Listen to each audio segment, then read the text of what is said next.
Hi everyone, welcome to the class. आज की class का टॉपिक स्टार्ट करने से पहले हम एक एग्जाम्पल डिस्कस करेंगे। इसमें बेसिकली क्या है कि एक पर्सन है, लेट्स सपोज कि एक पर्सन है हमारे सामने एंड वो रोज मिल्क शेक लेता है। ठीक है, चॉकलेट मिल्क शेक है जो कि वो रोज इनटेक करता है। तो जब उसने एक मिल्क शेक का गिलास बनाना होता है तो उसको कौन कौन से इंग्रेडिएंट्स चाहिए होते हैं? एक तो chocolate and then sugar and of course then milk. तो ये तीन चीजों से मिला के वो अपने लिए चॉकलेट शेक रोज प्रिपेयर करता है। तो अब एक दिन क्या हुआ कि उसका एक फ्रेंड उसके पास आ गया एंड उसको उस दिन रिक्वायरमेंट फिर क्या होगी कि उसने दो मिल्क शेक्स बनाने हैं, 2 कप ऑफ मिल्क शेक्स बनाने हैं। तो अब वो क्या करेगा? अब तो जब वो अपने लिए बनाता था मिल्क शेक तो उसको क्वांटिटीज कितनी चाहिए होती थी? चॉकलेट वो यूज करता था 1 और शुगर जो था वो यूज करता था 2 ग्लास एंड मिल्क का भी वो 1 ग्लास ही यूज करता था। तब वो उसके लिए अपने लिए तो मिल्क शेक बन जाता था। लेकिन अब जब उसको 2 पर्सन्स के लिए मिल्क शेक बनाना है तो वो क्या करेगा? बेसिकली सिंपल मल्टीप्लिकेशन कर देगा, सिंपल मैथ्स यूज करेगा कि क्वांटिटीज को डबल कर देगा। ठीक है, तो क्वांटिटीज को किस तरीके से डबल करेगा? जैसे अगर चॉकलेट 1 चाहिए थी तो अब वो 2 चॉकलेट्स लेगा। अगर पहले 2 टेबलस्पून शुगर के चाहिए थे तो अब 4 डाल देगा। और अगर पहले 1 ग्लास ऑफ मिल्क यूज किया करता था तो अब 2। तो बेसिकली उसकी ये प्रॉब्लम तो सोल्व हो गई। एंड सिमिलरली जब उसके घर गेस्ट आए तब भी उसने ये प्रॉब्लम बड़ी आसानी से सॉल्व कर ली। क्या किया? उसको पता था कि उसको 1 गिलास की मेजरमेंट पता थी कि ठीक है चॉकलेट 1 चाहिए होती है तो अब 10 बंदों के लिए 10 मिल्क शेक बनाने हैं तो 10 ले ली। शुगर अगर 1 के लिए 2 थी तो 10 पर्सन के लिए 2 मल्टीप्लाइड बाई 10 देन 20 हो गई। और मिल्क का भी सिमिलरली क्या हो गया? 10 हो गया। तो आपको क्या लगता है कि इन जब उसने इस तरीके से मिल्क शेक प्रिपेयर किए तो क्या जो इसमें उसको टेस्ट मिल रहा था मिल्क शेक का, क्या वो अब बाकियों में भी सेम है या कुछ बदल गया? एक्चुअली टेस्ट जो है वो नहीं बदलेगा, टेस्ट बिल्कुल सेम रहेगा क्योंकि उसने बहुत ही समझदारी से इन सभी को प्रिपेयर किया। उसने सिर्फ क्या किया, यहाँ पे उसने डबल कर दिया अमाउंट। ठीक है, और यहाँ पे उसने क्या कर दी? 10 टाइम्स कर दी। तो अमाउंट का जो प्रपोर्शन था वो तो सेम ही रहा। कैसे? लो देखिए, देखो 2:2, इसको अगर हम रेशो की फॉर्म में ही लिखें, अगर मैं इधर लिखूं 2:4:2, ठीक है, इसकी रेशो क्या थी? 1:2:1। तो अगर मैं इसको सॉल्व करूं तो ये क्या आता है? 1:2:1। तो ये इसकी रेशो तो सेम ही रह रही है, मतलब कि इनकी रेशो सेम है तो टेस्ट भी सेम ही आएगा। क्वांटिटीज इक्वल इक्वल डली, कुछ ज्यादा नहीं पड़ा कुछ कम नहीं डला। और अगर हम इसकी बात करें तो इसमें भी चेक कर लेते हैं, 10:20:10, तो ये भी ऐसे ही आ गया।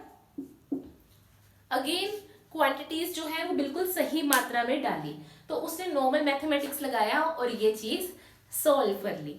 और आपको पता है ये चीज वैसे हम बहुत बार अपने घरों में भी और अपनी डेली लाइफ में ऐसा करते हैं, ऐसे तिगड़म लगाते हैं। कभी भी हमें नोटबुक्स की अगर परचेज की बात आई या और भी काफी सारी एप्लीकेशंस है, लेकिन यस इसकी एप्लीकेशन हमारे सब्जेक्ट में भी है, केमिस्ट्री में। अगर हम बात करें एटम्स एंड मॉलिक्यूल्स जो कि बहुत ही माइक्रोस्कोपिक लेवल पे होते हैं, तो वो भी कुछ इसी तरीके की ही टेक्निक्स लगाते हैं अपनी चीजों को सॉल्व करने के लिए। तो उसी के बारे में हम आज पढ़ेंगे। आज का टॉपिक जो है वो हमारा है लॉ ऑफ कांस्टेंट प्रपोर्शन। हमारे कुछ बेसिक लॉज होते हैं हर चीज की फॉर्मेशन के पीछे, एलिमेंट्स के पीछे, कंपाउंड्स की फॉर्मेशन के पीछे। लेकिन अभी जो हम डिस्कस कर रहे हैं इस क्लास में वो हम करने जा रहे हैं लॉ ऑफ कांस्टेंट प्रपोर्शन। अब ये मिल्क शेक वाली बात यहाँ पे किस तरीके से यूज होगी ये अभी हम देखेंगे। देखो बेसिकली ये कहता क्या है, ये लॉ ये कहता है कि कोई भी एलिमेंट या मॉलिक्यूल है, ठीक है, वो एक दूसरे के साथ एक फिक्स्ड प्रोपोर्शन में ही कंबाइन करते हैं। ठीक है, तो हम क्या करेंगे कि atoms combine in a fixed proportion by mass. Atoms combine in a fixed proportion by mass to form a given compound. To form a given compound, no matter from where we have received it. अभी मैं इसको explain करूंगी. No matter from where we have received it या फिर got it. Okay, तो अभी इसका क्या मतलब है इस स्टेटमेंट का? इसका मतलब ये है कि जो हमारे एटम्स होते हैं वो एक फिक्स प्रोपोर्शन में ही एक दूसरे के साथ जुड़ते हैं एक कंपाउंड बनाने के लिए. अब ये कोई फर्क नहीं पड़ता कि वो कंपाउंड जो है वो किसी टैप वाटर में बन रहा है या फिर कहीं और. Okay, just leave it. मैं अभी आपको एक्सप्लेन करती हूँ. जैसे कि है हमारे पास आपको पता है, आपने वाटर के बारे में तो सुना ही होगा. वाटर में क्या होते हैं, हमारे पास 3 एटम्स होते हैं, 2 हाइड्रोजन और 1 ऑक्सीजन. तो 2 हाइड्रोजन और 1 ऑक्सीजन, इससे हमारे पास बनता है क्या? वाटर. तो डेफिनेटली अगर वाटर बना है तो इसमें मासेस भी आपस में कंबाइन हुए होंगे. तो हाइड्रोजन का कितना होता है 1 यूनिट मास एंड ऑक्सीजन का कितना होता है 16 यूनिट. ठीक है, हाइड्रोजन का अगर हम बात करें तो 1 यूनिट और ऑक्सीजन एटम का कितना 2 यूनिट. अब अगर मैं इसकी रेशियो फाइंड आउट करूं तो 2 हाइड्रोजन एटम है, 2 हाइड्रोजन मतलब 2 यूनिट्स मास. और अगर ऑक्सीजन की बात करूं तो कितना हुआ 16 यूनिट मास. तो यहाँ पे 16 आ गया. अब जब हम इसका रेशो निकालें तो हमारे पास सिंपलर रेशो इसकी 1:8 आती है. ठीक है, तो ये सिंपलर रेशो क्या आती है 1:8. अब ये लॉ के अकॉर्डिंगली क्या कहते हैं कि ये जो वाटर के अंदर आपको एलिमेंट्स की रेशो दिख रही है, इसका मतलब क्या है कि हाइड्रोजन का एक पार्ट जो है वो ऑक्सीजन के 8 पार्ट्स के साथ कंबाइन करेगा. ये लॉ क्या बोल रहा है कि आप पानी चाहे किसी टब से लेके आए, चाहे आप किसी टैप वाटर से, चाहे आप अपने किसी नगर निगम से, या आप चाहे इंडिया में इंडिया का पानी ले आओ, चाहे आप ऑस्ट्रेलिया का पानी ले आओ, सभी के सभी पानी की अगर बात करें उसमें हाइड्रोजन और ऑक्सीजन का रेशो जो है वो सेम रहता है. एंड वो क्या रहता है 1:8. सो ये बेसिक जो हमारी बात बताई गई थी इस लॉ में, और ये चीज जो है वो यूनिवर्सली एक्सेप्टेबल है. अगर आप अभी वाटर के ग्लास को भी देखो, है ना, तो वाटर का गिलास जैसे, just let me draw over here. देखो, अगर वो हाफ गिलास ऑफ वाटर है और अगर वो पूरा ग्लास ऑफ वाटर है, तो ऐसा नहीं होगा कि आप बोलो कि इस हाफ ग्लास में हाइड्रोजन और ऑक्सीजन जो है वो 1:8 में है और इसमें जो होगा वो हमारे पास 2:8 हो जाएगा. ऐसा नहीं हो सकता. जो इनकी बेसिक प्रपोर्शन है, जो इनकी सिंपलर रेशो है, वो 1:8 ही रहने वाली है. अब चाहे ग्लास आधा हो और चाहे वो क्या है पूरा हो. ठीक है, वो इसीलिए क्योंकि हमारे पास ऐसे रहता है, तभी हमने ये बोला. और अगर हम थोड़ी सी टिपिकल एग्जाम्पल, टिपिकल तो नहीं, अगर केमिस्ट्री वाइज एग्जाम्पल के बेसिस पे बात करें, तो जैसे कि आपको पता है, आपने एसिड बेसिस एंड सॉल्ट्स वाला चैप्टर पढ़ा होगा कि NaOH यानी बेस के साथ जब भी आप एसिड की रिएक्शन करवाते हो तब आपके पास सॉल्ट बनता है यानी कि NaCl, और साथ में वाटर बनता है. ठीक है, एक तो मेथड ये है जिससे मैंने क्या किया, वाटर प्रिपेयर करवाया. सेकंड मेथड नॉर्मल सा है कि हाइड्रोजन एंड ऑक्सीजन के ऊपर मैंने रिएक्शन करवाई और मेरे पास जो था वो बना 2H2O. अब क्या है, फर्स्ट वाली रिएक्शन से मेरे पास बन रहा है वाटर एंड सेकंड वाली रिएक्शन से वाटर बन रहा है. तो क्या अब यहाँ पे इन दोनों वाटर की प्रपोर्शन सेम होगी? तो yes, now we can say कि यस, वाटर चाहे इस केमिकल रिएक्शन से मिले, वाटर चाहे इस केमिकल रिएक्शन से मिले, इसका प्रपोर्शन जो है वो 1:8 ही रहने वाला है. नो मैटर कौन सी केमिकल रिएक्शन से लिया है और यहाँ कौन सी फिजिकल प्लेस से आप लेके आए हो. So this is justified by this law which says atoms combine in a fixed proportion by mass जैसे आपको पता है हाइड्रोजन का 1u एंड ऑक्सीजन का कितना 16u by mass to form a given compound no matter from where we have got it. So ये एक simple सी statement थी जो कि इस लॉ ने दी, लेकिन ये बहुत ही ज्यादा इम्पोर्टेंट है जब हमें केमिस्ट्री समझने की बारी आती है. ओके, सो अब मैं अगर एक और एग्जांपल आपके साथ डिस्कस करूं, सो सेकंड मोस्ट पॉपुलर चीज आपने क्या सुनी है? एक तो वाटर सुना है, और कौन सी सुनी है? Carbon dioxide. आपको पता है कि हम कार्बन डाइऑक्साइड एक्सहेल करते हैं और ऑक्सीजन इनहेल करते हैं. तो जैसे अगर बात करें कार्बन डाइऑक्साइड की, ठीक है, तो कार्बन डाइऑक्साइड में कार्बन का अगर मास देखें तो ये कितना होता है 12u, ठीक है, और ऑक्सीजन का कितना होता है 16u. तो अगेन हम इसकी रेशियो निकाल सकते हैं. तो कार्बन का कितना है 12 और ऑक्सीजन का कितना है 16, बट 16 मल्टीप्लाइड बाय 2. वाई? क्योंकि 2 ऑक्सीजन एटम्स हैं. तो हम इस तरीके से लिख सकते हैं. और अगर मैं 4 के टेबल पे काटूं तो मेरे पास 3:8 इसका क्या आता है? Simpler ratio. So what does it shows? It shows कि कार्बन का जो 3 पार्ट है वो ऑक्सीजन के 8 पार्ट के साथ रिएक्ट करेगा. अभी हमने जो लॉ पढ़ा उसके अकॉर्डिंगली क्या है कि no matter from where we are getting carbon dioxide का जो ये प्रपोर्शन है वो हर जगह ही आपको सेम मिलेगा. जैसे कि अगर मैं एग्जांपल लूं कैल्शियम कार्बोनेट की, कैल्शियम कार्बोनेट को जब हम हीट करवाते हैं तो ये डिकम्पोज हो जाता है कैल्शियम ऑक्साइड में और कार्बन डाइऑक्साइड में. और सेकेंड रिएक्शन की एग्जांपल ले सकते हो कंबस्टन. कंबस्टन क्या होता है? ऑक्सीजन की प्रेजेंस में बर्न होना. तो जब आप किसी भी हाइड्रोकार्बन को ऑक्सीजन की प्रेजेंस में बर्न करवाओगे तो आपके पास CO2 प्लस वाटर बनेगा. अब क्या है, क्या चीज कॉमन है? दोनों ही केसेस में हमारे पास कार्बन डाइऑक्साइड बन रही है. और अब क्योंकि हमने ये लॉ पढ़ लिया है तो हम ये बिल्कुल डेफिनेट करके बोल सकते हैं कि कार्बन डाइऑक्साइड यहाँ पे जो मिली है इसका भी रेशो 3:8 होगा और इसका भी रेशो 3:8 ही होगा, क्योंकि हर एटम जो है वो एक फिक्स्ड प्रपोर्शन के मास में ही कंबाइन करके कोई कंपाउंड देता है. अब ये मैटर नहीं करता कि उसकी क्वांटिटी कितनी है या फिर आप कहाँ से लेके आए हो.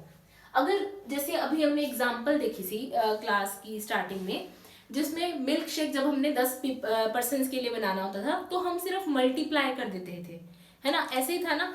तो वैसा ही केस इसमें है कि अगर आपको लगता है कि यहाँ पे 7 CO2 बन रहे हैं, लेट्स सपोज कि यहाँ पे 7 CO2 बन रहे हैं, तो 7 CO2 के केस में क्या होगा हम देख सकते हैं अगर सॉल्व करना चाहें तो 7 कार्बन होंगे और ऑक्सीजन कितनी होगी 14. तो कार्बन का मास कितना होता है हमारे पास? कार्बन का mass, let me just write over here, यहाँ पे लिख देती हूँ, it will be more clear कि अगर मैं 7 CO2 लेती हूँ तो 7 कार्बन एंड हमारे पास 14 ऑक्सीजन आती हैं. तो 7 मल्टीप्लाइड बाय 12 और 14 मल्टीप्लाइड बाय 16.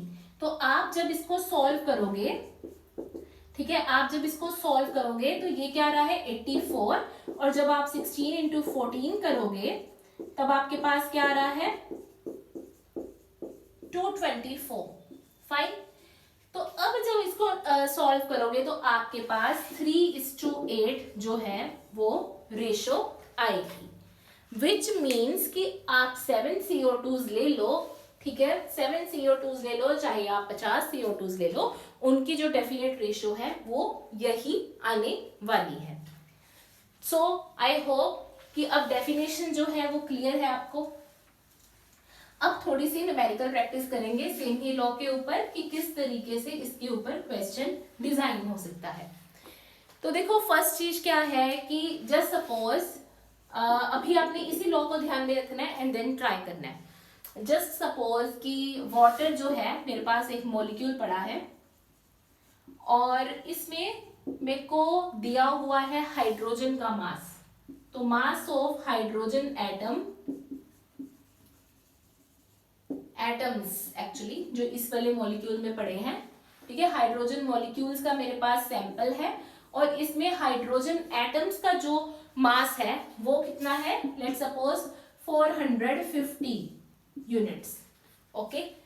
एंड आपको क्या बताना है, मास ऑफ ऑक्सीजन एटम्स कितना होगा, कितने ऑक्सीजन एटम्स होंगे। तो बस सिंपल है, हमें पता है नॉर्मल सी रेशो की वाटर में कितनी रेशो में जुड़ा होता है 1:8। तो हमने उसी चीज को जोड़ना है कि हाइड्रोजन अपॉन ऑक्सीजन क्या था हमारे पास 1:8, यही था ना हमारे पास रेशो इनके मासेस का अगर हम बात करें। तो बस हमें अब हाइड्रोजन के मास का पता है, वो क्या है हमारे पास 450 और मास ऑफ ऑक्सीजन हमें निकालना है। तो हम इसको डायरेक्टली मैथ्स करके सॉल्व कर सकते हैं। जैसे क्रॉस मल्टीप्लिकेशन कीजिए, आप क्रॉस मल्टीप्लिकेशन कीजिए, आपके पास आएगा 450 multiplied by 8 equals to mass of oxygen multiplied by 1। ये आया मास ऑफ ऑक्सीजन और इसको आप सॉल्व करके देख सकते हैं। 450 को 8 से किया